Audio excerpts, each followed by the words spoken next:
আসসালামু আলাইকুম ওয়া রাহমাতুল্লাহি ওয়া বারাকাতুহু। প্রিয় শিক্ষার্থীগণ, আজকে আমরা পড়ব ১৪তম পর্ব, যেখানে থাকছে জেরের মাস্ক। অর্থাৎ গত পর্বে আমরা জেরের পরিচয় সম্পর্কে পড়েছি, জেরটা কিভাবে উচ্চারণ হয় সেটাও পড়েছি। এই পর্বে আমরা জের দিয়ে মস্কের মাধ্যমে, অর্থাৎ একটা ওয়ার্ডকে উচ্চারণ করার মাধ্যমে প্র্যাকটিস করব। চলুন তাহলে শুরু করি। আলিফ জের ই, বা জের বি, ই বি, লাম জের লি, ই বি লি, ইবিলি। হ্যাঁ। খ জবর খ, শিন জের শি, খ শি, ইয়া জবর ইয়া, খ শি ইয়া, খশিয়া। হ্যাঁ। আইন জবর আ, মিম জের মি, আ মি, লাম জবর লা, আ মি লা, আমিলা।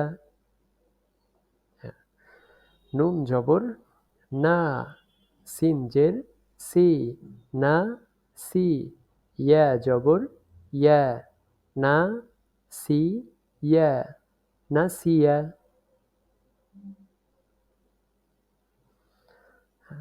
র জবর র, দাল জের দি, র দি, ফা জবর ফা, র দি ফা, রদিফা।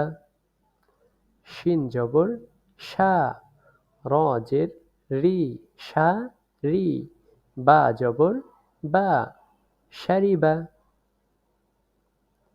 আইন জবর আ, লাম জের লি, আ লি, মিম জবর মা, আ লি মা, আলিমা। লাম জবর লা, বা জের বি, লা বি, সা জবর সা, লা বি সা, লাবিসা। লাম জবর লা, আইন জের আই, লা আই, বা জবর বা, লা আই বা, লাইবা।